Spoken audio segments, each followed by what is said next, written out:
elementary, middle, and then especially in high school, it was like, oh, what are you doing after school? Oh, we're going to go whatever, Jimmy's, or I mean, whatever shit was happening. Gonna go eat to the football game, whatever. Right, yeah. but as soon as I could drive, I was driving either to the shop or I was driving to the Channelview to go work on housing or just whatever it was. Like and then through elementary, middle, and then before I could drive, it was every summer I had off, every day I had off, every Monday. It didn't matter. It's so like go work. It's like a parallel because we're looking in the mirror because that was me. Yeah. But no, so it was an idea of like, how can I basically give the finger to everybody? Yeah.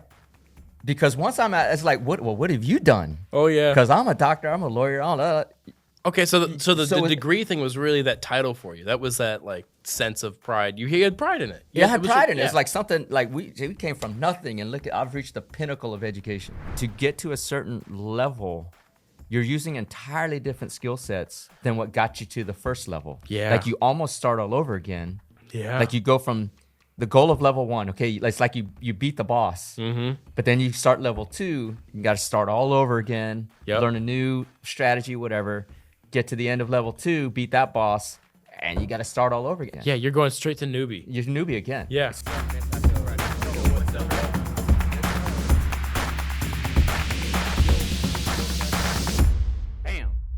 Yo, what's up, everybody? This is the End-to-End Podcast, and I'm your host, Dr. Young Nguyen. And if you've been listening for a while, or if you're new to the show, my family and friends call me the Ninja, and because my fans are also my family, you can call me Ninja too. This is the End-to-End Podcast, the Alpha to the Omega, the beginning to the end, talking about life, motivation, drive, self-improvement, success, and offering you morsels in this all-you-can-eat buffet called life.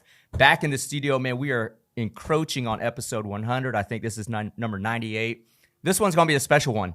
But before I get into the episode itself and why this is going to be a special episode, I always want to start my podcast as I start my day. So when I wake up in the morning, if you're new to the show, I give thanks to God, the universe, for another day to be inspirational, another day to make a difference, a positive influence on this world, helping our audience to grow, to inspire billions of lives across the planet, and helping people live to their fullest controllable potential. So with that, I want to thank you all out there.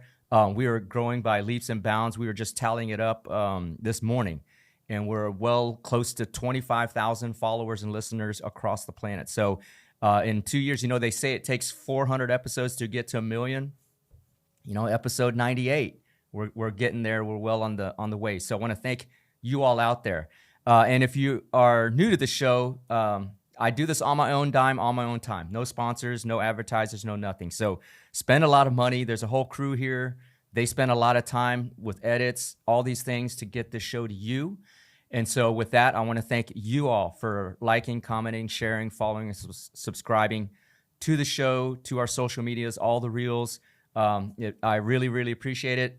And so we grow through a value exchange. So if you learned something, found something humorous, if this podcast or any of the other podcast episodes improved your life by just a marginal percent, please do share the show. As I like to say, if you're knowledge swole, share the show. That is how we grow. This is a very special episode because we haven't had one of these in a while. This is we have different episodes. Usually it's me giving a 15, 20-minute monologue about, life success or something like that. We sometimes do the prolific point of view, POV, or prolific Q&A, where you send in questions and, we respond to it. But it's been a while. And so this episode is very special because we have a very, very special guest to the show, a very good friend of mine, a very car enthusiast, really nice guy. Big dude too, but more importantly, fuck, dude, I'm trying to lose weight. Goddamn, Jesus. But you're doing it, man. You're doing it. But my guy, proprietor, one of the partners of Porky's Backyard, which we'll get into in this episode, out in Atascocita in Houston, just outside of Houston on the northeast side. But my very good friend, Austin Wolf.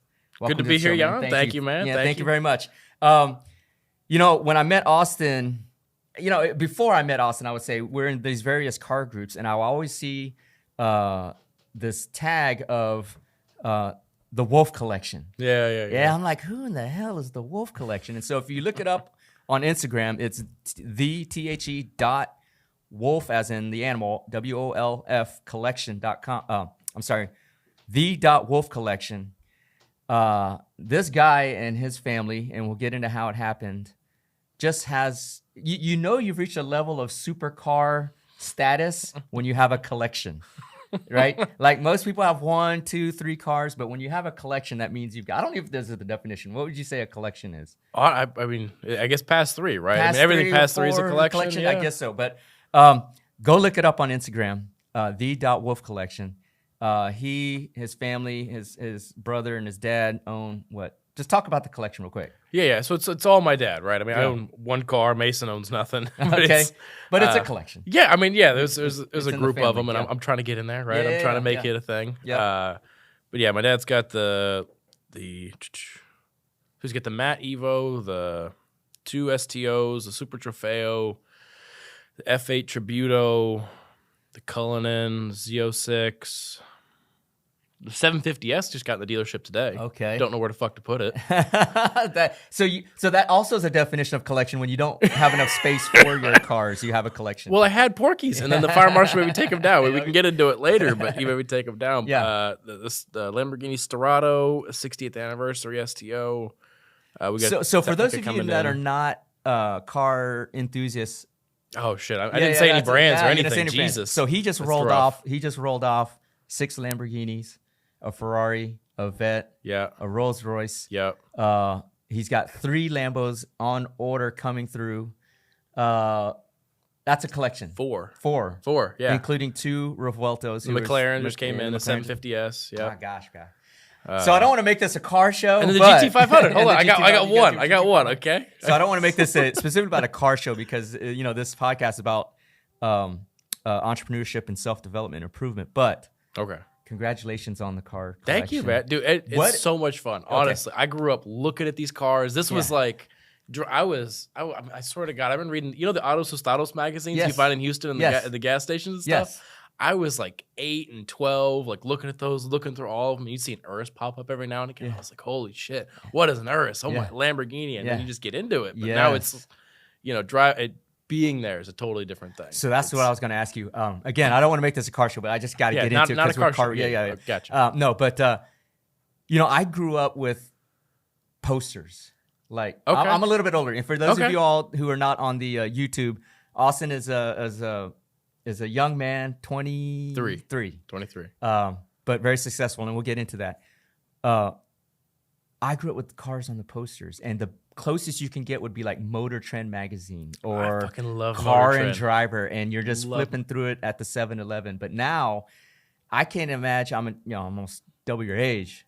In fact, I am more than double your age. Come on. I'll be 50 this year. Shit, Asians keep it up, don't they? Asian don't raise it, baby. Asian don't raise it. It's white. Just white guys look like shit after a while. No, but no. What is it like? Because you've attained a level of being able to get into these cars, drive it whenever you want. You're a big dude, so I know it's a little discomfort. It is tight. Uncomfortable. Mm-hmm.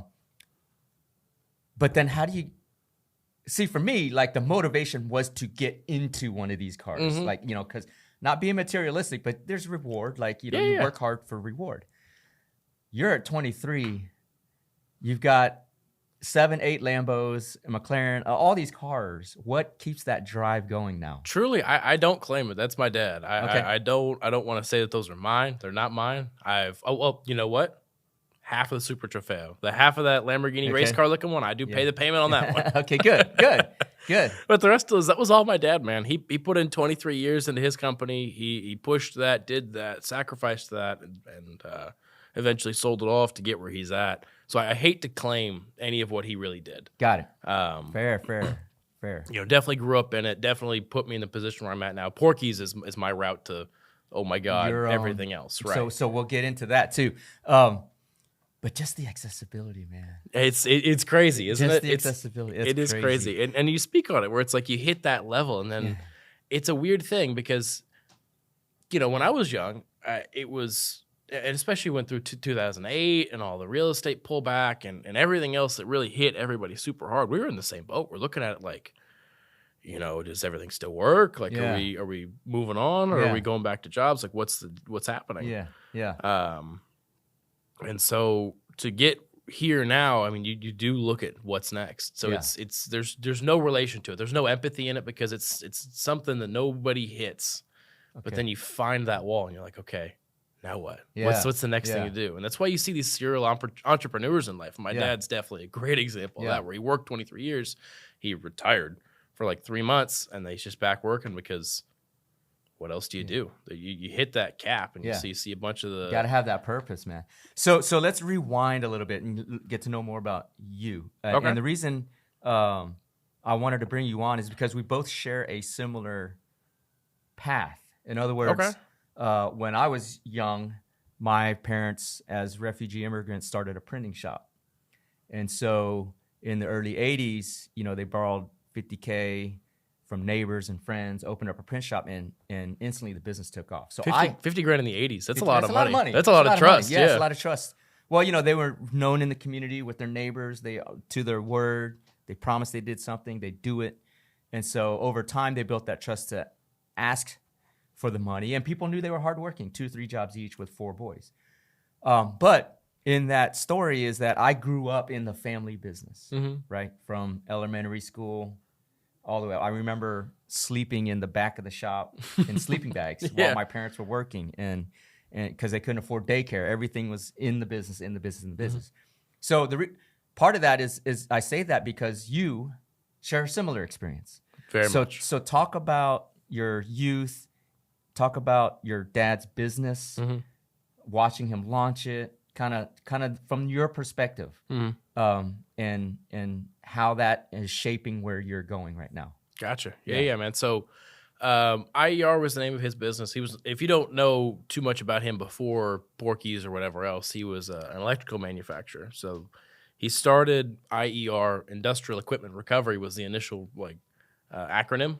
Okay. Yeah, it doesn't mean anything now. Yeah. But when he started, it was the same year I was born, year 2000. That's when the company started. I think that company is 6 months older than me because it started in January. Okay. And I was born in June. Okay.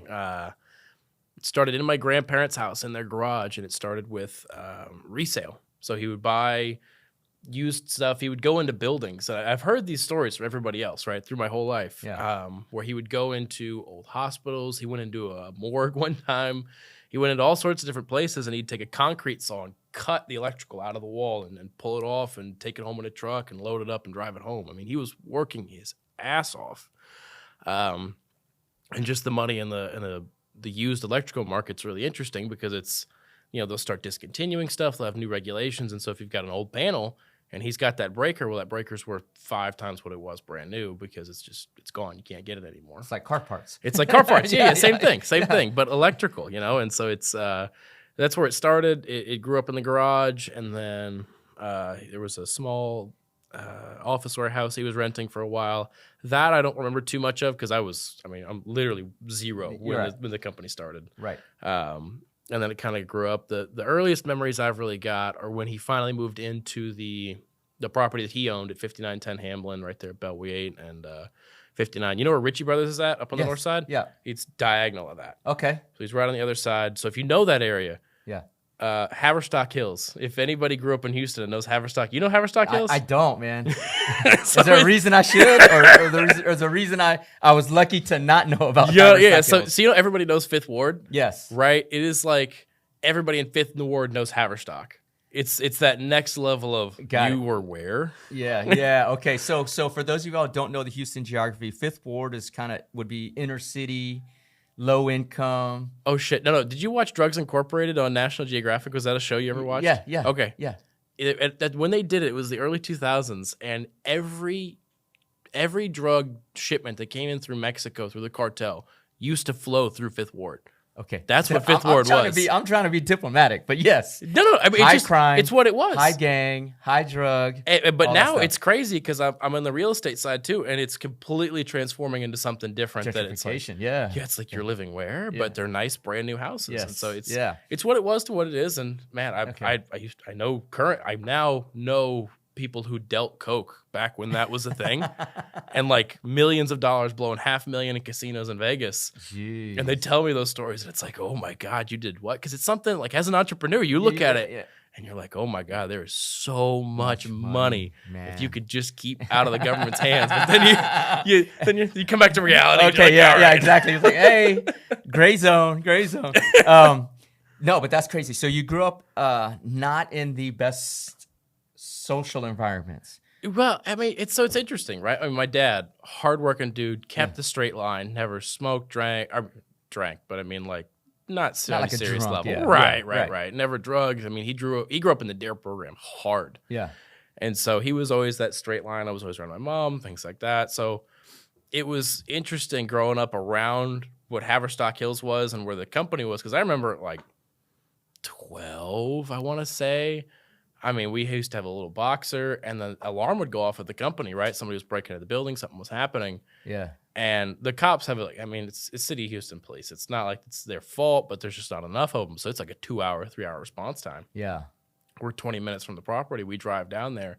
He's going forward. I'm following up behind him. I've got a gun. He's got a gun. The dog's running first. I mean, you're all the way down the building. It's crazy. Yeah, right? But that's crazy. So your dad's a hustler. Oh, shit. He works his ass off. I've seen him. I've met him. I admire what he's done. Cut from a different cloth than most. Right? Different kind of guy. But it goes to show that in that early phase of business, you're doing just whatever it takes. Oh, yeah. Right? No, I started Wolf Security with him. Did I ever tell you about that, Wolf Security? No, never. No shit? For real? No, come man, on. Tell me about it. It's a business podcast, man. Come on. Yeah. So he was, pushing IER, and we can come back to IER and everything. I could talk about my dad for literally days. That's good. There's so much shit about my dad. Yeah. He was doing the electrical manufacturing, so he had a full machine shop. I mean, it was laser, turret punch, press brake, powder coat. I mean, you could start to finish product from sheet metal. It was really, really cool, and I miss it every day. And so I learned how to use all the 3D design software. So did he. And so we designed you've been in construction a little bit. You've seen it around Houston. So you've seen the trailer systems they have with the solar panels, the towers, the cameras on top. Yeah. So we started a company doing that. Manufacturing. Yeah. We manufactured and rented them. We were front to back the guys doing it. And so he helped me through a lot of the actual manufacturing side of it. We sat down and designed it together for a long time, working back and forth on it, prototypes. I ended up doing all the networking and the electrical. So we wired the batteries together, wired it all together, put all the tower up. I literally never made money out of that company. I ran it for 2.5, 3 years. Yeah. We did it together for a while, but he was also selling IER at the time, so he was crazy busy doing that. Yeah. I was sitting at the office with my brother and my sister and a couple of guys we hired out of Ham, a couple of my buddies, just like, let's run this company. And between payroll, rent, the manufacturing, the van, I mean, everything it took to keep the company running. 0 paycheck. But I was working I was awake at 6 a.m. and on a good day, I was going to bed at midnight. Normally, it was 1, 2 a.m. Yeah, and how old are you during this time? 20? 20? 21? Yeah, so I was like 20 to 22. We just recently sold that company off about 6-8 months ago. Okay. So it goes to show you, like, so you have the main business, which is the electrical resale and all his distribution. Well, and it turned into full manufacturing, and so I can go back all the way through the timeline of what that happened. Yeah, so it started in resale, turned into manufacturing. Yeah. And now you're trying to build a vertical within the manufacturing.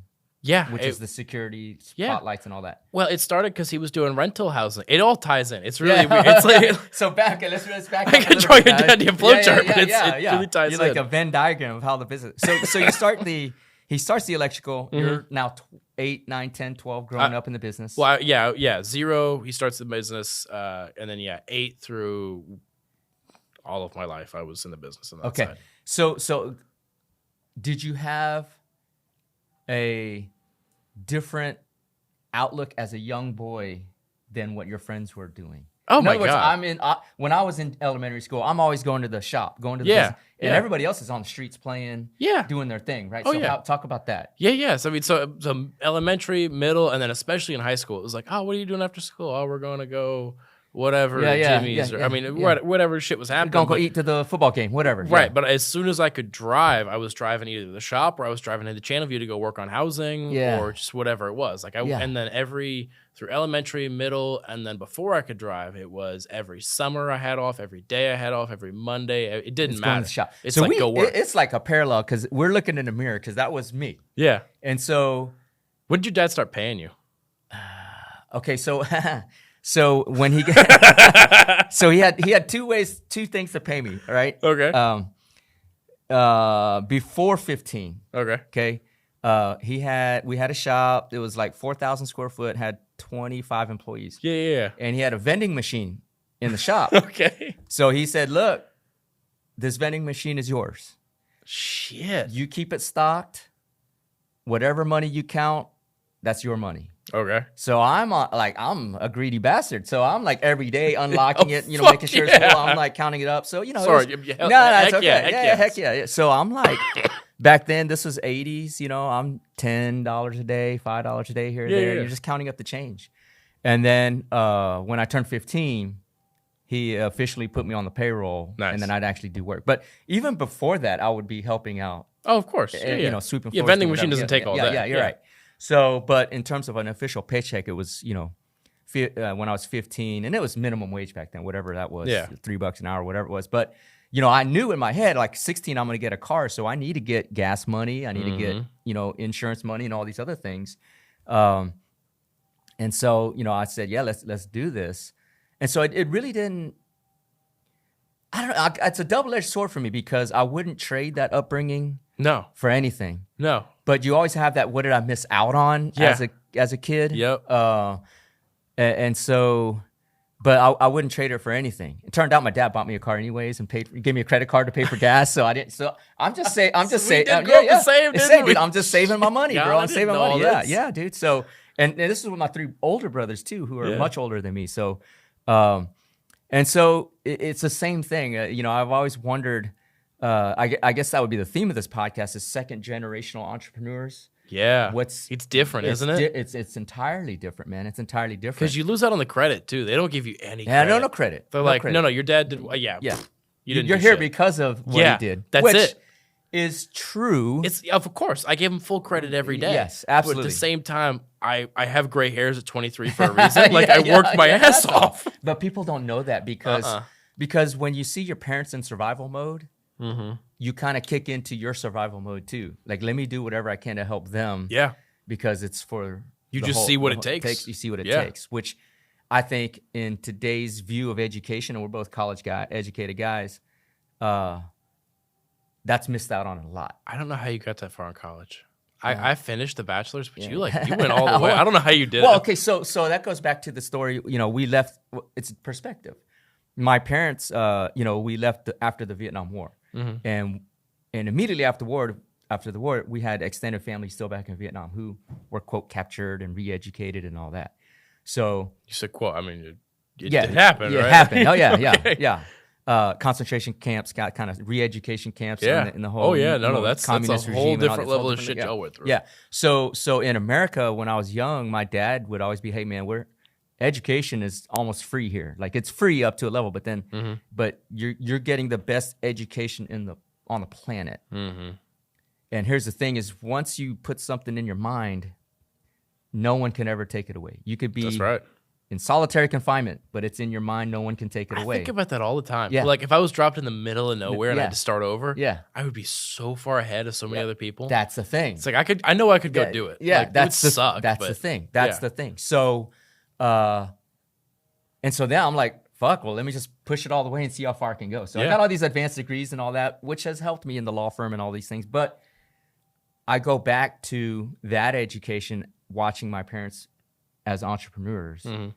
And I think of all the education that I've gotten, that's the most valuable.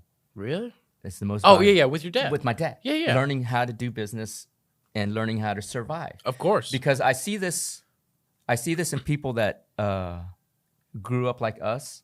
You see your parents survive, right? Mm-hmm. By example.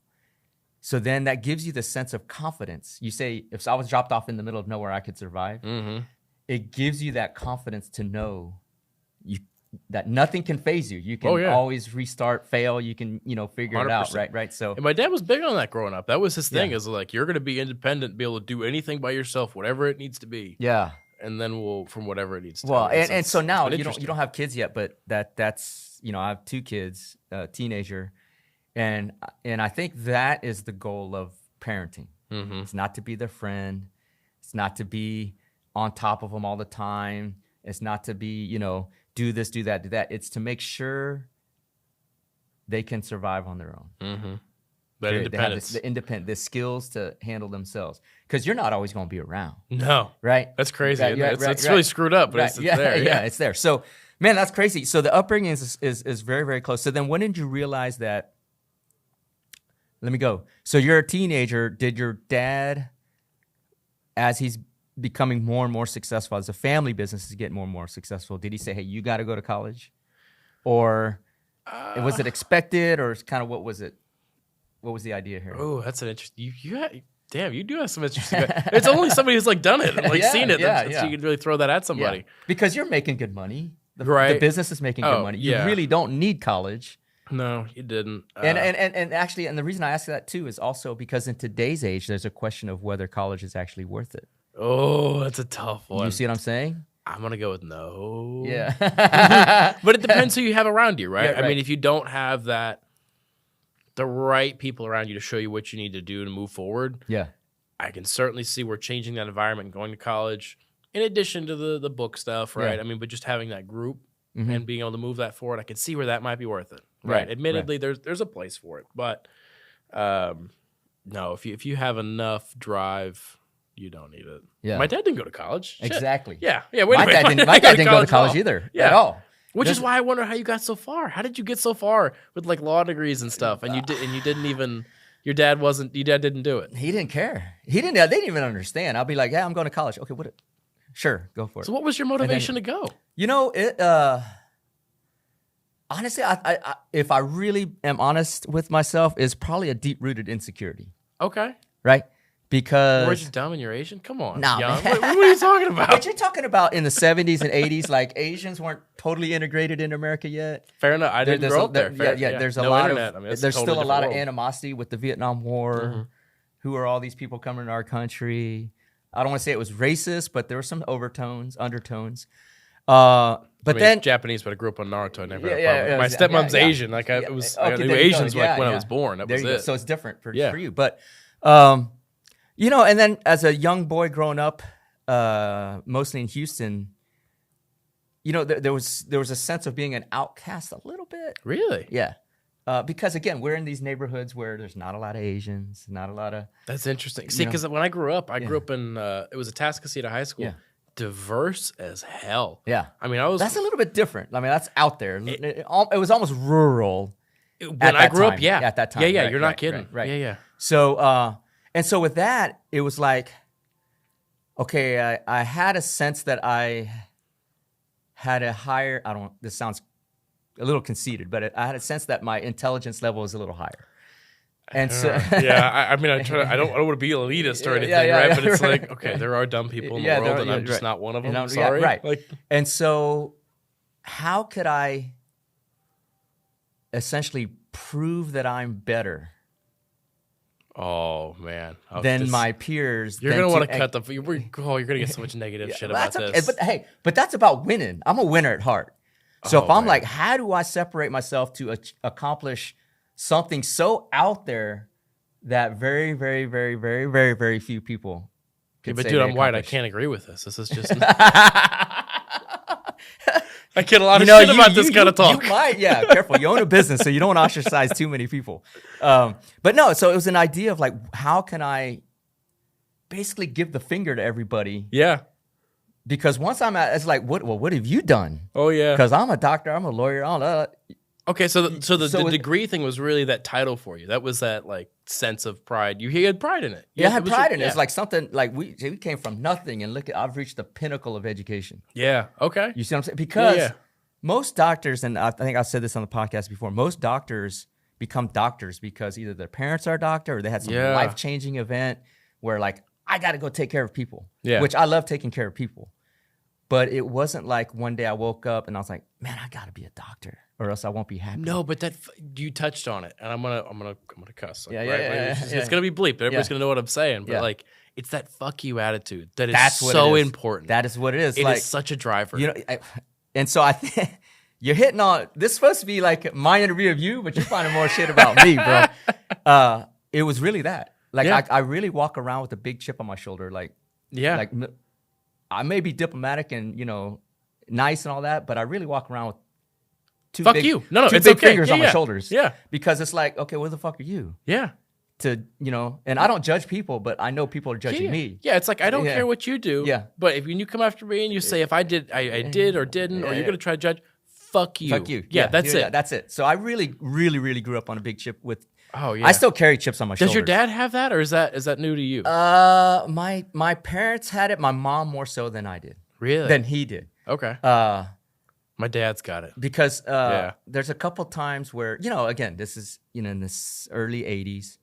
We just recounted the story last week. My parents are in their 80s now. Okay. Like late 80s. So that's gotta be a weird feeling. I'm sorry. Weird. Yeah, that's good. It's weird. But I pick them up every week and we bring them over to have dinner once a week at our house. And we're just recounting some stories. And both your parents are still alive? Still alive, yeah. Wow. Yeah. Really, really, really strong. That's people. crazy. I mean, you're honestly lucky. Very my blessed. grandfather was 73 and extremely, extremely blessed. Trust me. And so they came over and my mom recounted a story where they put us in martial arts almost as babysitting because they were working the business, 2-3 jobs, etc. And so my dad pulled up to pick us up. My mom and dad pulled to pick us up. All 4 of the boys were in martial arts. Somebody else pulled in front. We all got in the car. And my dad got out and just said, hey, can you move your car so we can get out? And my mom was walking to the car. And the driver of the car said, why don't you go back to your fucking country? Right? And this is, yeah. And so my dad was just kind of like, what? But my mom instantly triggered. Yeah. And she doesn't know how to speak English. Oh, shit. Okay. So all she can say is, motherfucker. So she's screaming at this dude, motherfucker, and starts spitting in his face. Yeah. And so it started to escalate, and we all jump out of the car and all this. But it just, as a young boy, I was probably 6 years old. Yeah. I didn't know what the hell was going on. I had no social context, but I saw my mom standing up for herself. Yeah. Not knowing what the hell was going on because she didn't understand what he was saying anyways. Yeah. But drawing a line in the sand and saying, hey, look, you can't disrespect us like this. My dad's got the same thing, man. Honestly, similar incident, man. My dad's driving through the trailer. The guy's parked in like the fire lane. But we might be twins or something in parallel it's universes. Weird, right? Yeah. And so he pulls up. up. For those of you all listening, Austin is like 6'4". Yeah. 6'4". Yeah, you nailed that on the head. Yeah. Doctor guy. Short guys are good. Yeah, I'm about to say short guys are good, but what my height is. They're always like nailing. Maybe 270, 280. Oh, fuck off. 245. 245. I'm working on it. Okay, Jesus. I got you, man. I got you. And I'm like 5'9" on a good day. So we could be twins. You got the body, man. You got a little bit of a build going on. I'll lift, dude. I lift. You lift with Muhammad and Saad or something, or what's the deal? No, dude. I'll put those guys. No.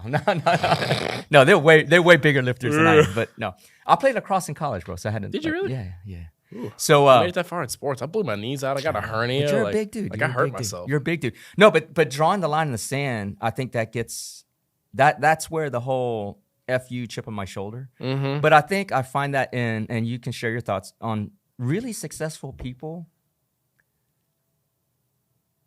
I have yet to meet one that doesn't have a chip on the shoulder. Yeah, they've all got a little bit of fuck you in them. They do. It's really interesting. Because you're trying to do something so, I don't say elite, but so hard to be successful. It's so hard to be successful that you're going to get a lot of naysayers on the way up. You can't do that. What are you thinking? There's no way you can do something like that. So you got to have that fuck you kind of mentality. Yeah, I mean, you got to have that, but it's also that, like, you got to be really comfortable with being uncomfortable. Yes. You know what I mean? Because it's like every new thing you're doing, I mean, Legacy X coin stuff makes me uncomfortable, but you're leaning into it. Yes. And you got to have a little bit of fuck you just to, like... Fuck you or fuck it, like whatever. Just to be wrong. Yeah, I mean, you just got to lean in. Yeah, that's a great lesson. So when did you learn that lesson then? That's been an uncomfortable one. I've been, like, getting on board with it. Like, it doesn't come all at once, right? It's like, it's definitely stages. Wolf security was such a big one for me. That was... I think that listening to your story, I think it's a blessing. Failing early. Like you went... Fail is a tough word. Well, you sold it. You sold the company. Okay, but just I created value. God damn. Okay. I said not fail. No, fail is fine. I didn't pull any money from it, but I hate to call it a failure. No, because you learned stuff. You did. You did. The growth was tremendous. Yeah, but you went you poured all in it. 100%. And it didn't turn out as you anticipated. Right. No. So it's not a failure. Forgive me. I was wrong. Okay. But, okay. But you didn't hit your goals. How's that? No. That? Dude, Okay. that was going to be my $1 million company, right? Yes. That was going to be my Lambos, my Ferrari, Yeah. that company. And I still see the potential, which is so fucked up. Like, you ever see where you could still make it work? Yeah. But just the time for pain versus what we had on the table was just, you did better at the time. Okay, so that brings up a good question then. How do you know when to, I don't want to say sell, but how do you know when to draw the line and say, okay, we can't invest more into this deal? Yeah. How do you know when to give? How do you know when to give in? When you got something better on the table. Opportunity cost? Yeah. I mean, so I could have kept pouring all of my heart and soul into it, and we'd probably be bigger now, but still not where I want it to be right now. Yeah. But it would have gotten there. We would have hit that next level of pain to make me do what I didn't want to do, right? Yeah. But Porky's was bigger. Construction was bigger. I just had more stuff on the table that created more value that I'm looking at. And I got a finance degree. That's all I did was like one versus the other. But I was 18 to 20 hours a day in a company that was killing me and not making any money. Yeah. And looking at the other side going, I could reinvest my energy here. What am I doing? Yeah. Right. And it was painful to let go. Okay. Painful to let go. Okay. And at the same time, as soon as it was gone, it was just that monkey off your back. That the relief, the refocus. Breath of fresh air. How is it? Okay, so your dad's not college educated. Mm-mm. Well, he dropped out of Lone Star. Yeah, that's fine. A couple classes, couple credits. So you have one over on him. Yeah, but I got that one. But how do you respond to the idea of bringing? You go to college, get your finance degree. Mm-hmm. Now you're trying to bring these academic theories back into your dad's business.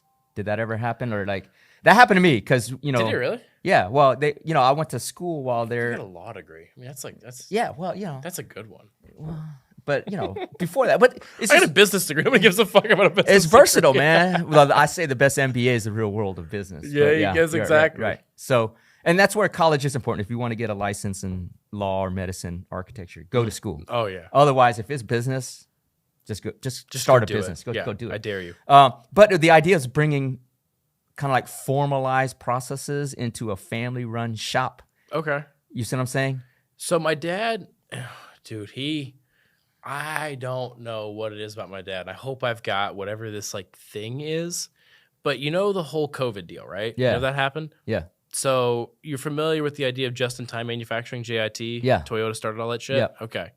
So you're not carrying a lot of inventory. You're not. Right. You don't carry the inventory. It's Yeah. just like as fast as you can, back to back to back, have it there just in time. Just almost Right. on to explain demand. to everybody that doesn't know, right? Yeah, Toyota right. came up with it, manufacturing line, super cool. Look it up if you don't know what it is. But COVID destroyed the whole idea of that, right? I mean, that's when you saw your manufacturing gaps. That's when you saw that supply chain gaps. Right. This guy, I can't get it. I can't get you the product. There's a 6-week lead time, 2-month lead time, 2-year lead time, right? Wow. It got crazy. Yeah.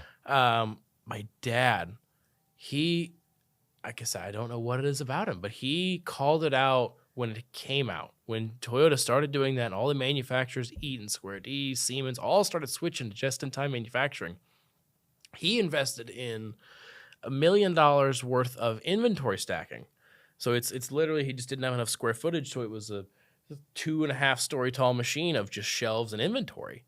And he stocked all of it. And so when COVID hit, he blew him out of the water. Business took off, and that's where he ended up selling at, was when it took off, because he had the inventory to manufacture. And so when I tried to bring him a lot of formalized education where it was like, hey, they're doing this and this and this, he's like, that's bullshit, that's bullshit, that's bullshit. Yeah. And I'm looking at him, I'm like, no, but they're making more money. It works. Yeah. And he's like, no, that's just not how it works in the real world. I never understood. And then COVID hit, and it was like, fuck, you were right. Wow. You absolutely killed it. And so it wasn't just at that moment, but it was a lot of, because I was going to college 18 hours a day, or 18 hours a semester, and starting Wolf Security at the same time. So there was a lot of real life, like, hey, this works, this doesn't work. This works, this doesn't work. Like what? So you're testing theory, application. As I'm going. As you're going. Now, which is like unique education, man. Right. No, it was really, really weird. Yeah. And so I went to UH. They did the real estate program. That was the one really, really valuable thing out of UH. I don't mean to plug UH because I spent a lot of money. And they're still asking for sponsorship. Yeah, and it's yeah. like, Exactly, but, man. Yeah. No, UH was a great school. They bring in a lot of actual people in business doing the business. And so my dad did real estate, started in 2008 and grew up doing that through like 2020 was when COVID started. Yeah. So 2020, 2021 was about the same time I was going through all the real estate stuff. And that's when I learned the how they structured loans. That's when I learned all that stuff. So there's some benefit in some academic work. Totally. Yes. Totally. Okay. And so if you can get that education with access through school that you couldn't otherwise. Yeah. I ended up building a whole investment calculator. Well, it's like, okay, you plug in this of the property, and it'll spit out everything you want to know. Do you want to invest? Got it. And so it really helped with my dad and everything else. And so that it's like half of the formal education's bullshit, but that like 10% you really learn from somebody in industry makes it all worth it because it just unlocks that next door that you don't see. So going back to your dad, would you describe him as a contrarian guy? Contrarian. Everybody's running this way. He's looking the other way. You know, because that's the idea. Like everybody's doing on demand, just in time, and he's like, "That's bullshit. Let me stock up inventory." I mean, that takes a lot of FU to go opposite of what industry's doing. Right? Yeah. I mean, it was really interesting how he found his niche, and you'd almost have to ask him directly to figure out if he's a contrarian as your and or he saw something that I can't tell you that he saw it. It just when he was doing it, because his niche ended up being rapid manufacturing. So for the whole electrical industry, right, he started in used, and it was the fact that he had used in stock to get a plant back up that was costing $50,000 a day. Well, he had a $5,000 breaker that you couldn't get from 10 years ago that cost $50 when you bought it, but here it is, get your shop going. Yeah. Right. And so he saw that need of, I need it right now. Yeah. And that's when he got into manufacturing. Is okay, I can manufacture this part, this part, this part. Okay, you need it right now. Okay. And the need it right now requires stock. Yeah. And so it kind of naturally fell in together where his business model didn't fit just in time, and then just in time crashed, and it made him skyrocket. So I couldn't tell you he predicted it, because even he can't tell you he predicted it, because nobody can. But it really he found his niche. Yeah. So most people listening would say, "Well, he just got lucky. He just got lucky." So luck. Okay. And I'm gonna keep talking about my dad. I swear to God, you need to bring my dad here. Yeah. Truly. The next time we'll bring him in, we'll make this a round table. But go ahead. Yeah. So he talks about luck being the idea of preparation and timing, right? So it's not that he did get lucky, because the timing is always luck, right? But he prepared. He knew what was he didn't know what was coming, but he prepared it. He didn't want to wait on anybody else. He had that fuck you of, okay, I'm not waiting for your 3-week lead time on a box. Fuck you, I'm gonna buy the machine and do it. Yeah. And so that's what he did. So that definition, I subscribe to the same definition. Success, what people would call luck. Success is preparation meets opportunity. Totally. There you go. Preparation meets opportunity. Timing, whatever you call it. Timing is opportunity, right? Yeah. So if you're ready at the right opportunity, you're going to be successful. Yeah.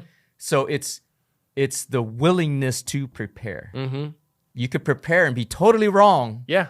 Never get the opportunity. And so you're a religious guy, huh? I mean, you started the podcast. I'm a spiritual guy. Okay. Spiritual's good. I mean, it's that blind faith of like, okay, I don't know what's there, but I'm gonna be ready for it. Right. And so it's and if it happens, I'm ready. That's it. I'm here. So faith has a lot to do with it, but faith also has a lot to do with confidence. Because the more confidence you have, the more faith you can have. It's faith in yourself that creates the confidence. Yeah, that's right. Exactly. So then, COVID comes, your dad business goes straight, your family business goes out the roof. He sells it, undisclosed amount, or can you suggest? I don't know. I'm gonna let him say it. Okay. I'm gonna guess 8 to 10, maybe 9-figure sale. Hold on. 6 figures, 100,000. 7's 1 million. 8. Okay, tens of millions. It didn't get 9. It's between 8 and 9. 8 and 9 million. Yeah. 8 and 9 figure sale. Yeah, 8 and 9 figures. For a guy who didn't do college. No.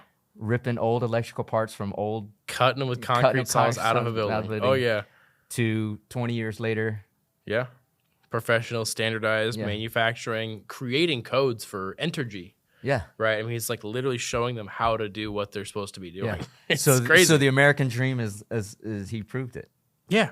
He proved it. Yeah. Because I mean, my grandparents, his parents, he was an airline mechanic all of his life. I mean, got the Wright Brothers Award, but it was always, he started the entrepreneurial spirit. It was really interesting because he was working for them, and then he figured out working as a contractor for them, writing off expenses and being a business owner, right, made more money. And so that's what he did for 50, 60 years. And then, he'd married my grandmother, but before that, it was all imports. It was Germans and Polish and Eastern European, just kind of import, not really sure. And then they kind of broke off from their own family and started their own thing. So he was not like white privilege, right? He didn't have any of that. It was just push, go, do. Yeah. Work your ass off. Work your ass off. Yeah. So then let's move into what you're working on. Right. So he sells a business. Y'all getting more into real estate. Y'all, I know y'all have certain large project on the northeast side of town, real estate wise. But then spawns off Porky's Backyard. Yeah, that was an interesting one, right? So Porky's Backyard, to the audience, if you're ever in the northeast area of Houston, you have to come out. It's Porky's_backyard on Instagram. I'm not going to describe it. I'm going to let Austin describe it. But this place is a unique, one-of-a-kind kind of place. Describe what it is and then describe how it started. Like, what was like, we need to do this? What was, kind of... Yeah. I mean, so what Porky's Backyard is, I mean, just bare face elevator pitch. It is a 10,000 square foot building, 17 trucks around it, 17 food trucks around it. 40 beer tap bar, full liquor in the inside. And we've got 2 double car lifts. I used to have supercars there, I swear. It was 3 Lambos and a Ferrari, or the Super Trofeo, or we had a Porsche GT4 RS up for a while. It was Israel's. You know Israel's? Yeah. And the fire marshal made me take him down Monday. Why? Because this is new news. Yeah, this is brand new. So I didn't account for the fires that could possibly happen on the concrete underneath the cars. Right. So just add some fire extinguishers. Well, close, man, close. That's what I tried to do. I brought in Sean. Sean Ellis. There you go. Yeah. I brought in Sean Ellis, and he's like, yeah, you can do like 18, 19 extra heads to account for other stuff without having to do a re-permit. And the fire marshal was like, nope, even that's not good enough. You got to go through a re-permit, make it a high flow, and do all sorts of man. And so, okay, give me a month or two and like 10 to 20 grand. It'll be done. It'll be done. Okay, so what Austin is describing is just an amazing campus. I'm gonna call it a campus. There you go. Yeah, campus is cool. Of 17 food trucks, all different varieties of food, anything you could possibly want, from appetizers to desserts. What's crazy is I can name them off in my head right now. I'm there. You should, so dude. Often. You should, because you're the proprietor. It's Huli Barbecue. They just changed it to Haas Brisket. Melly's Fried Fish and Shrimp. Rocco's Grill is now going to be Get Loaded, which is a loaded fry truck. Yeah. Taqueria Don Juanito, Super Smash Burgers, Colombian Casita, Chicken Coop HTX, That One Place, The Funnel Bar, Fat Boy Bar, Texas Barbecue, Twisted Grilled Cheese, Toxica Snacks and Micheladas, Asian Fusion 15, and Twisted Papa's there for this week. Big Papa Jerk's going to be there next week. Texas Q and Tasty Caribbean's been with us quite a bit. That's impressive, bro. That's impressive. Oh, yeah. This is a man that knows. This is a man that knows his business. So they got all these amazing food trucks that pay to be there. Yeah. They have a full bar inside this amazingly decorated auto-themed warehouse. 12 racing simulators. 12 racing simulators. Did you try them last time you were there? I did not, because I had to leave early, man. Okay, you got to come over. I'm definitely gonna come back. These simulators where you're driving, circuit of the Americas in a simulator. In the Super Trofeo we had on the lift. Yeah, that was the cool part. Yeah. But they have these 2 double lifts, which allows them to raise the 4 cars inside the restaurant or the warehouse, and so you're getting to see these magnificent works of art. I call them works of art. They really are. Real time underneath them, whatever. So beautiful campus. I mean, cars. If you're a car enthusiast, family environment, Porky's Backyard up in Atascocita, Houston, which is 59 North, that direction. Yeah. Like Humble. Great place to be. But as amazing as it is, talk to me about how it all started. What was the spawn of Porky's Backyard? Yeah. I mean, so it was a combination. The whole thing is a real estate thing, right? I mean, that's where it started. That's where it was born. Was we were renting mobile security units. We were renting houses. We were renting apartments and quadplexes, eightplexes, whatever. And you see the rents and where they're at, and you kind of start to look at other stuff. Like, all right, where else can I generate this reoccurring revenue, like this reoccurring monthly income? For what level of investments? That's where the security stuff was born. That's why we started that company. And so looking at Porky's, we saw Deacon Baldy's, we saw 403 Eats, Rose Hill Beer Garden, Chimney Rock. I mean, shout out to all those guys who have really built really unique facilities, started the industry. Deacon Baldy's especially. Yeah. They're off 1488 in Conroe. They do a great job. It's about 5 food trucks, a bar, a building. I mean, exactly what we modeled after. We met the guy that owns the place or runs the place, Joey Muckenthaler. Mm-hmm. Super nice guy. Showed us everything and kind of how it worked.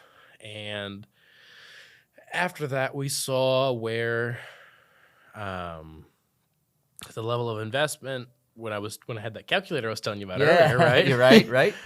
When you did the investment cost with the revenues that you could generate from the food truck leases, the project made sense to build. And I was building a house with Europa Homes, with Israel Sierra's GT4, right? I mean, it all ties in. It's all related. I can see it. And so after they taught me how to build, after I knew what rental and how all that income worked, how I learned how commercial investment properties worked and leases and loans and everything else, it all kind of came together. And we saw an opportunity, and he, being as impulsive as he is, bought 5131 Atascocita Road. He saw the price. He was like, it's never going to be cheaper. Buy it now. Yeah. Get it. Yeah. Which, before you move on, yeah, I've also found that most successful business people are ultra decisive. Very impulsive. I guess impulsive and decisive, though. Meaning, like, okay, so impulsivity for me is like your subconscious, all your life's experience is telling you to do something, whether rational or irrational. Something is causing you to say, I got to do that. Okay. Not in a bipolar manic episode, but like from a business standpoint, like for your debt, something is telling me it's never going to be cheaper, so buy it now. That's fair. Okay, so I guess impulsive is the wrong word, right? Because if he was impulsive, he'd be drinking and whoring. I mean, that's true. That's lack of self-control. That's it. That's that like need in your body to do whatever. But it's just ultra decisive. Like, yeah. They've made a decision. Okay, I'm not changing my mind. Do it. No, you're right. That's a better way to understand it. It's right? just it's decisive. It's he sees it. He pulls the trigger. He figures it out after. Right. He doesn't know, but he knows. Yeah. Right. Yeah. So I found that. So go ahead. I'm sorry. So you.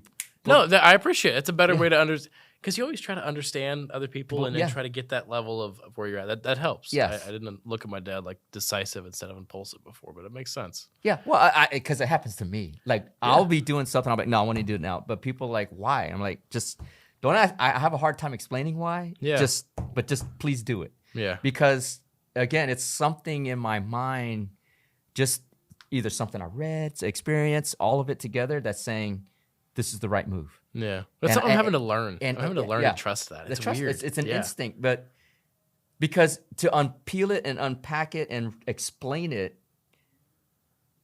it might talk you out of the right decision. Yeah, right. Because you're like, well, maybe and then it causes second guessing. You're like, well, maybe I shouldn't. So the over-analysis creates the second guessing. And B, it's your time, your money, your work. Right. Fuck you. Fuck you. Yeah, fuck you. Do it, please. Yeah, that's it. I'm asking please, but do it. I'm saying do it, but it's also mine. Do it. Yeah, just do it. So, okay, so he buys the land. You go through all this stuff. Yeah. So he bought it, went through all of it, started planning it. Originally, it was going to be like a dirt lot. Like, that was the thought. It was just crushed rock and put power out there and let it go. And we ended up kind of doing what we liked, where we had gone to all these different food truck parks and seen what we enjoyed and what we didn't. And we just kind of chased that. And we were going to go with like an old truck theme for a while.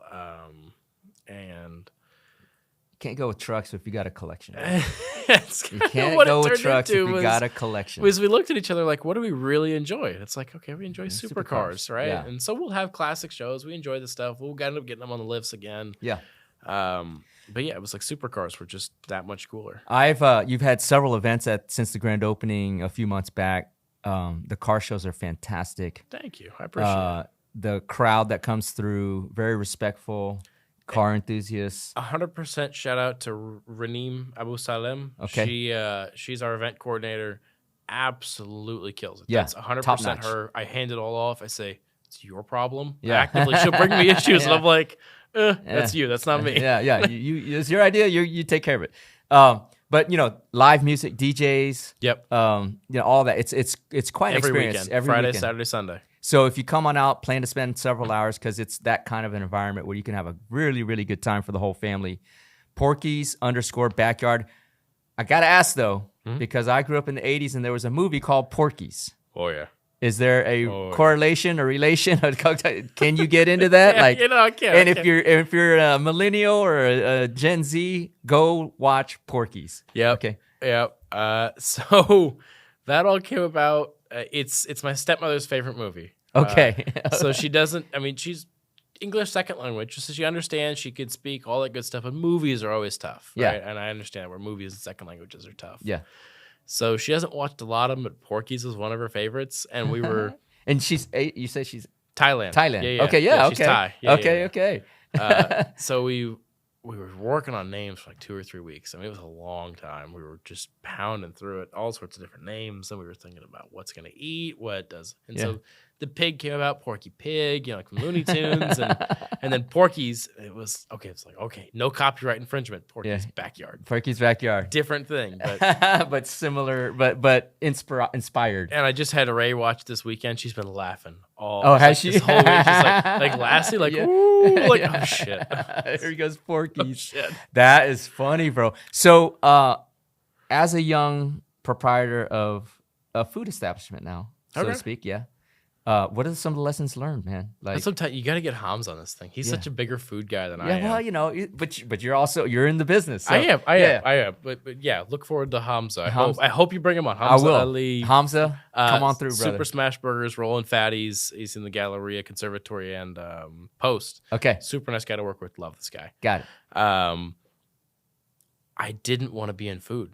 That was the whole thing. That's why we started. That's why how Porky's kind of came. Yeah, food trucks. Right. Yeah. And so we were like, okay, what makes money? Bar and alcohol. Yes. That makes sense. Yes. I enjoy it. It makes, I don't know how to cook. And so with the food truck spaces, that really helped bring in that element of it's a culinary experience plus alcohol because everybody loves the alcohol portion. Yes. And so the service industry is so different. Yeah. I mean, I would hate to say I'm not in it, but the bar is so service. Yeah, it's all service, man. Well, it's entirely service. Everything. I didn't know Consumer how any of that service. worked. Yeah. It's really. Have you ever done it or No, been in it? I try to avoid it, man. I don't blame you. I try to avoid it. My wife Candace, she opened up what used to be called the Skyline Bar at the top of the Hilton Americas downtown. Oh, did she really? She was the lead bartender and host. She opened it up, so she would have NBA teams. Van Halen came through back in the day. Shit. Yeah, like they would stay there to like Eddie Hagar Van Halen or Van Halen. Van Halen. Like no, Van Hagar. Okay, it'd be the same Hagar. but they would have these concerts at Toyota Center next door, and everybody come over. So that's cool. So, but I hear horror stories of the turnover, the staff turnover, shift work. It's different, right? Yeah. I mean, because my dad did his whole thing. He had 50 employees with Wolf Security. We had 3 to 5 max, right? Yeah. And so now being in my own thing in service, there's more drama than you'd expect. Yes, but it's not. It's weird. I'm still trying to get a grasp on it. I don't understand. Like the whole POS system is so different than because you send a normal invoice as a business. Yeah, it's QuickBooks. It's quick. It's easy. It's right? easy. Yeah. But then you got to think about how what it is: quantity times price. Bam. Right. Yeah. But if you do it over an hour, it's not that big a deal. But in the service industry, it's like okay, I have to do it right now as fast as I can, and that's what's holding up everything. And so learning that whole system, learning how to make it as fast. Like micro urgencies. Yeah. And so when they build the order, they have to hit send and then it goes. It's a totally different system. It's really weird. And everybody in the service industry is going to be looking at me right now going, you spoiled prick. Like, you never did service. Yeah. I did. But you're learning it. I'm learning it, and I'm leaning into it, and it's just trying to keep everything clean and making sure it's absolute top standard, because I hate going into like a dirty restaurant or a dirty restroom. Like, it's just your least favorite part of any experience. And that's what I enjoy at Porky's is everything seems to have like everything's top notch. Like the idea of just a top notch experience carries throughout the whole vibe of the space. And my whole family is very big on experience. Yeah. I mean, when it's my grandmother, my father, myself, where you just sit there and you kind of see, it's like, okay, this could be done better. This is not that hard to fix. Yeah. And it was just what we did. Yeah. And there's going to be complaints out there. I know I don't do everything perfect. I'm learning. I swear I've been open a month and a half, 2 months. Yeah. But we really just try to keep the restrooms very clean. We try to keep the tables clean. We try to keep drinks going as fast as we can. It is just about that. If I was somebody walking into my place, what happens? Yeah. You know, and that's we Well, I think that's very important too. A lot of people don't put themselves, a lot of business owners don't put themselves in the customer's perspective. Oh yeah. Like Big if thing. I'm walking in here just a normal customer, what is the experience like? Big thing I learned in Wolf Security, expectations. Yes. It's like you have to set the expectation of what's going to happen, how it's going to happen, and then here's what you get. Yeah. You know, It doesn't match it or exceed it, right? Right. Yeah. Or underperform, right? Yeah. And so with Wolf Security, I failed over and over again on setting the expectation, which is why I was overexerting. I was putting 20 hours into a day. Because I leaned on the AI, right, which is the big thing, and then it just doesn't work perfect. But I didn't set and tell you, hey, Jan, I know your security system's out there, but it's going to have 20 notifications through a night. Here's just what happens. And so instead, I was staying up till 3, 4 a.m. working and tuning and refining. And so with this one, we've done a lot better at setting what's going to happen, how it's going to do it. Here's what to expect. And so you're managing a team of how many people at this point? We're over 50. I think we're close to 75. But I don't want to say I'm managing, because my dad put me on a book, Great CEOs Are Lazy, right? Yeah. And so it's the whole idea of delegation and letting something fucking go. Yeah. I have such a hard time. Yeah. It is the downfall of everything I am right now that I will have down in 3 to 5 years. Yeah. Delegation is hard, even for me still. Oh. It's even because I think it hurts. I think it's hard because my dilemma, and you can agree or disagree. My dilemma is, I don't think anybody can do it better than me. So it's hard to... I've let go of that one. That's a hard one. I let go of that one. But then B is like, if I have a fear of if they messed up. That one fucks with me so bad. If they mess up, that's the worst one. Then I have to come back around and take care of it. Then I should have just done it in the first place. That one hurts me more than anything. Right? Yeah. So it's hard. And so I've gotten to the point where I delegate and just ignore it. And just tell me when the result is in. Yeah. God, I don't want to think about it while it's ongoing. Yeah. Because then I just want to get in there because I want to make sure it's doing it right. And I'm like, but that's never how you feel about it. You feel bad about yourself. Yes. You feel bad. I do. Like, fuck, I'm making somebody else do this. And it really helped. CC, one of my fabulous bartenders, I was pouring beers. I was doing the stuff in the front. And she will hit me every time. She's like, no, you pay us for a reason. Let me do it. Yeah, that's the hard part too. Yeah. That's because I also am I live by the philosophy I would never ask anybody to do what I wouldn't do. Yeah. Right? So do it. So do is it. The answer. So just do it, So delegation is very, very hard. But I will tell you this, my law firm and the other businesses started to really scale when I learned to let go. Mm-hmm. When I learned to let go and just trust it. Because 3 to 5 people at 50 to 80% is still more than you can do at 110. Exactly, it doesn't matter. Exactly. So where do you see Austin, Porky's into the future? What's the plan? I want like 3 to 5 more of them. Okay. Y'all have supported. Y'all have come out. You truly have proven and shown me that what I did was the right thing, and you guys enjoy it. I want to bring more. Good. That's it. I just want to bring more of it out. I want throughout Texas, locally, Houston, regionally. Yeah. Let me start in Houston. Couple right? more. Yeah. Okay. We're looking at Cypress. We're looking at Katy. We're looking at Pearland, Sugarland. Don't give away too much of your strategy, but yeah. No. Yeah. All the boroughs. Yeah. Right. Downtown is so hard. Yeah. I don't have enough land for it. Parking is an issue, and I've got like 5 acres, 3 to 5 acres, and I still don't have enough parking. Yeah. How are you going to get at these car shows, especially? Man, they were all over the place. I know. Yeah. Which is great. And so when you get how do you get 7 acres in Houston? It doesn't happen. Right. And so that's why we're looking at the boroughs. That's where I always lived. That's where it's the local thing where you don't want to drive to the Heights or whatever. We're trying to bring that experience to you. And what do you anticipate from a business standpoint, challenges to scale up to that many units? Or have you thought about it even? It's not that bad. And I say that because that's how you jump into every adventure. It's I can't be that fucking bad. I can handle it. We've done it here. Like, we did it once. I can do it 8 times. No, the team we've got on, and it's one of the biggest things I've learned and what I've felt and experienced is other people. Yeah. I didn't have that trust growing up. You grow up with that, fuck you, I can do it, I'll do it myself, fuck you. Yeah. And after you have that, it is so hard to delegate and lean and just be okay with the idea that it's going to be okay without you. Yeah. But once you've got that, it's Tillman Fertitta, man. I cannot shout out that guy enough. Yeah.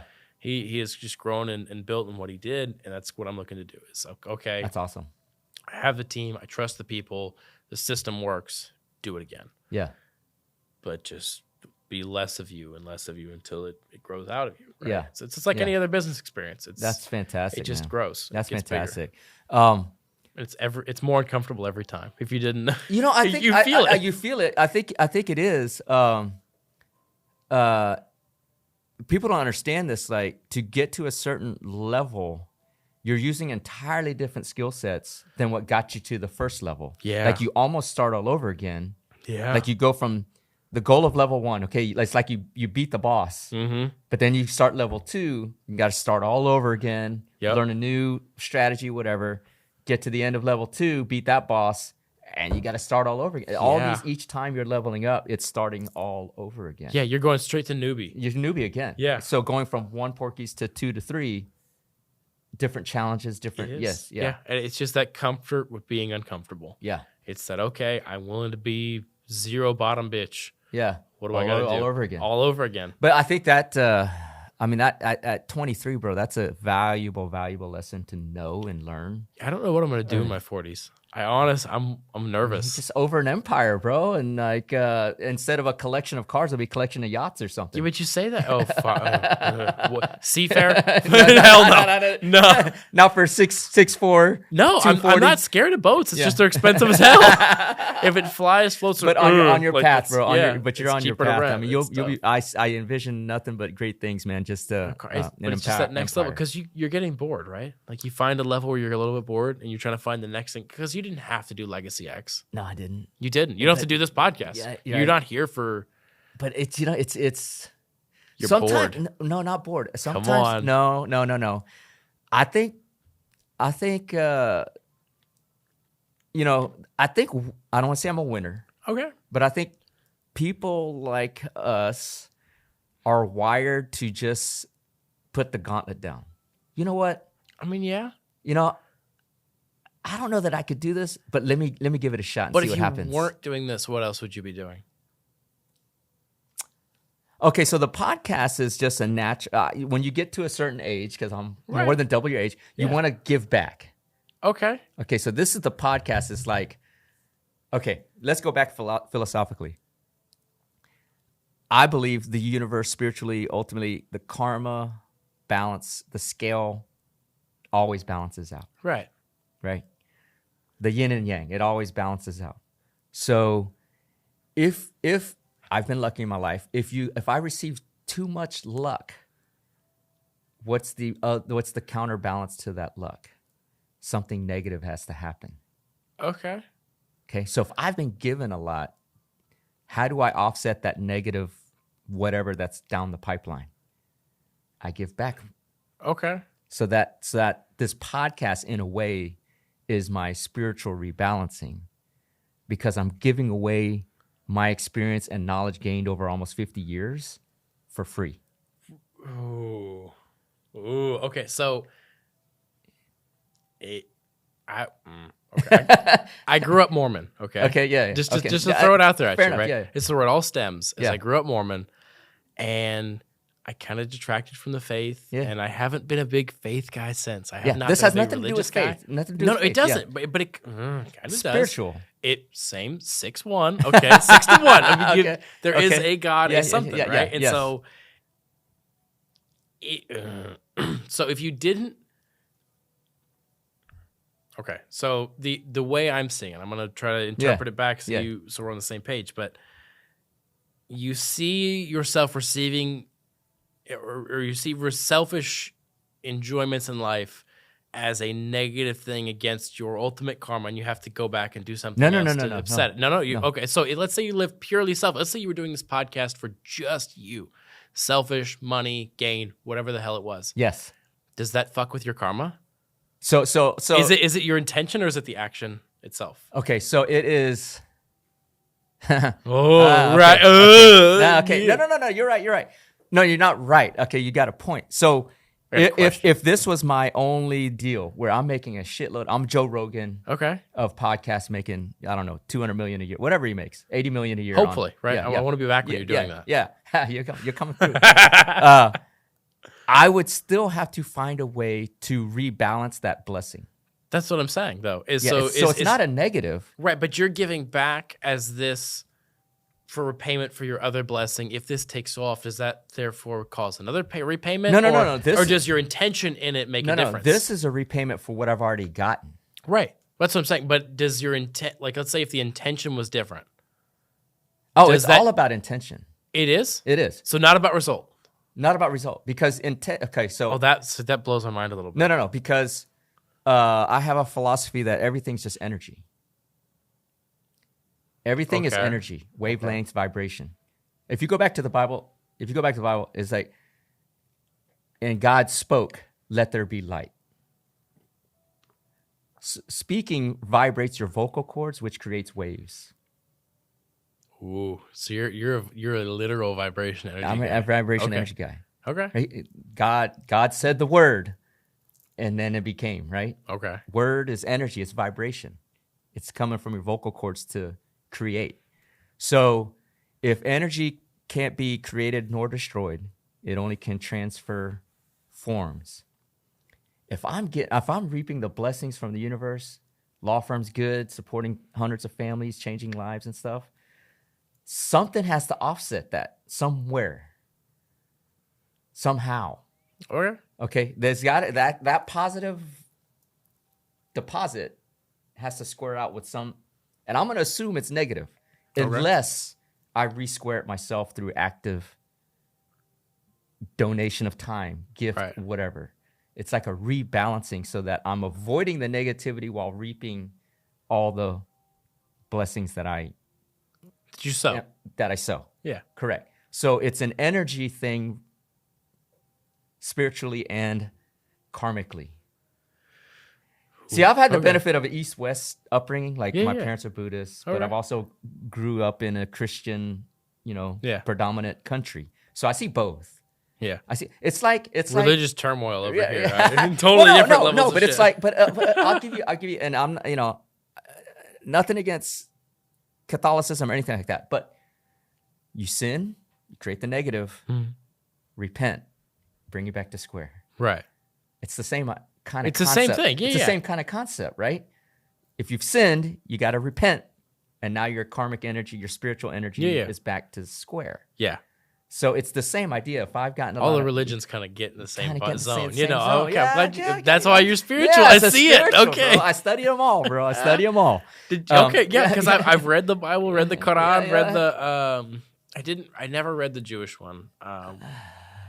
Oh shit, I don't remember what it is. Fuck, that's horrible. But no, okay, but and the Book of Mormon, I got all the way through most of them. Yeah. And so, but, there's overlapping things, but I think ultimately in the end, it's energy. Torah. That's what the Jewish one is. Yeah. Ultimately, it's about energy, and so, like I've stated this before on my podcast, the Holy Trinity, God is within. Okay. Okay. So the Trinity to me, mind, body, spirit. If you align your mind, your body, and your spirit, you feel a God-like love. Okay. If your mind and your body and some people abuse their mind, right? Some people abuse their bodies, and some people have corrupt spirits. So if any of those three are off, you'll never be in alignment with the frequency of God. We're going to have to hold on a podcast on religion. Holy shit. Okay, there's a whole different side of it's a whole different thing. It's not a business. Yeah. But yeah, we'll get into that. But just personally, how I feel, the Trinity described in the Bible is how to find yourself within, because we were made in the image of God. Okay, we're going to talk about the Bible being a survival guide, and an achievement guide, but like I said, it's going to have to be another show. But anyway, going back to the main thing, and if you're still with us, audience, we're going back to Porky's Backyard. Porky's Backyard, Porky's_backyard. Check out their Instagram. They got some beautiful, you'll see exactly what we're talking about. If you're ever in the Houston area, what is the physical address? 5131 Atascocita Road, Humble, Texas, 77346. One more time. 5131 Atascocita Road, Humble, Texas, 77346. Just on the northeast side of town. Yes, sir. If you fly into Bush International Airport, you're 15 minutes away. Easy. You can stop over real quick on the way home. Hotels near us. Yep. It's a great destination spot to spend at least half the day, if not more, especially when there's a car show. It's phenomenal atmosphere, phenomenal energy and vibe. Man, Austin, thank you for being on the podcast, Appreciate bro. I wish we had more time. You got to come back. Hopefully with your dad. We're gonna do this more. Yeah. Always have a gift for audience guests. The hat? Because I see you wearing with the car shows. I never get to wear them. The official hat. I don't know if you're a cap guy, but that's yours. I am a hat guy. I'm going bald, so I don't get any choices. It's receding, dude. So glad to have you, bro. No, I'm receding. My hairline is receding. But glad to have you here, bro. Thanks for sharing your story. It's such, the parallels are so uncanny. Weird, isn't it? We are probably twins, man. Just separated by 20-something years. And race and age and all the good stuff. Not gender, though. We're on the same page there. There's only two. Jesus. So here we go. Thanks for being here, man. If people want to follow you personally, what would be your social? That's a good question. I know I got like a 500 follower. I don't post often. I'm not a big guy. But so follow AWolf2123. AWOLF 2123. That's me. Follow the.wolf collection for all of these amazing cars. Yes. You do want to follow it because they've got 2 Revueltos, not just one, 2 Revueltos, which will be the latest hypercar, supercar from Lamborghini coming in when? Probably later this year. One's late this year, early 2025. One's 2026. Okay. But it's the iridescent pearl and what we're trying to do. So, okay, do you know about the ad personam program? No, I don't. Okay, so McLaren's got that whatever you want program. Yeah. Porsche is really good about it. So Lamborghini's is called ad personam. But Okay. you can only do it when you literally meet with the guys from Italy. So you either fly to Bologna, Italy, or you go to what's the big one they have in California? Shit, that's gonna kill Monterey Car Week. Yeah, yes. Monterey Car Week. So we flew there and we were meeting with the guy and did the whole ad personam thing. We're trying to get everybody in the factory that touches that car to sign the hood. Or That's under awesome. the hood. Under the hood. That'd be hood. so dope, So it's bro. gonna be iridescent pearl signed under the hood because we went there and there's not that many people. It's a factory, but they only do 10,000 a year. It's not that big. Yeah. Wow. So it's just that would be dope. Really wanted to bro. get rid of That would sign be it. We thought really, that'd be really so dope. cool. Like y'all flown to Italy, met with the did it. CEO and all that stuff. Yeah. Have you been to Porky's? Yeah, I have. Been. Yeah, Did you see the poster? No. Or the There's so much there to look at, bro. There is. This one's tucked away, doesn't look like anything, but it's it's behind the racing simulators, behind the stairs. Okay. Right? So if you're still on the first floor, if you look back there's a blue poster and it says Revuelto on it, Lamborghini Revuelto. And it's Micha Borkic, who's the guy who designed the new Revuelto, first sketch out of the factory. It's his sketch on there, and it says, "Thank you, Mike." Signed by him, signed by Stephen Winkelman, signed by Renee Sweltzer, signed by Andrea Baldi, signed by Romanowski, signed by everybody in the Lamborghini corporate suite and the big guys in the Lamborghini Club America. The guys. Yeah. Signed, signatured at Monterey Car Week. He got it. That was his. Wow. And so we put it up there. We want to find a better viewing spot for it. But it's just kind of there and tucked away. Well, since the lifts can't be operated now, just put them up. Put them out front. Not a bad idea, Jan. Hey, man, call me a shareholder. Hey. But all the more reason to go visit Porky's Backyard. Really cool. It's really cool, man. Congratulations on all the success for your family. Much success with Porky's Backyard. I'll look forward to seeing you open 2, 3, 4, 5 more of these, maybe nationwide franchise.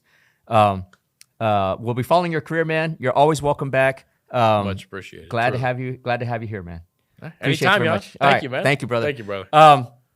Real quick wrap up. Thank you all for tuning in. As I say, if you're knowledge swole, share the show. If you found anything, which I guarantee you found something entertaining, lively, and learned a lot from Austin, please do share the show. If you're knowledge swole, share the show. That's how we grow. Gonna close the episode like I close every day, which is with an expression of gratitude. If you're new to the show, before I put my head hits the pillow, I always thank God and the universe for another day to having been alive to do what I can do to help other people. So with that, I want to thank you all for tuning in. Looking forward to bringing you another episode of the End-to-End Podcast very, very soon as we come up on episode 100. Talk to you very soon.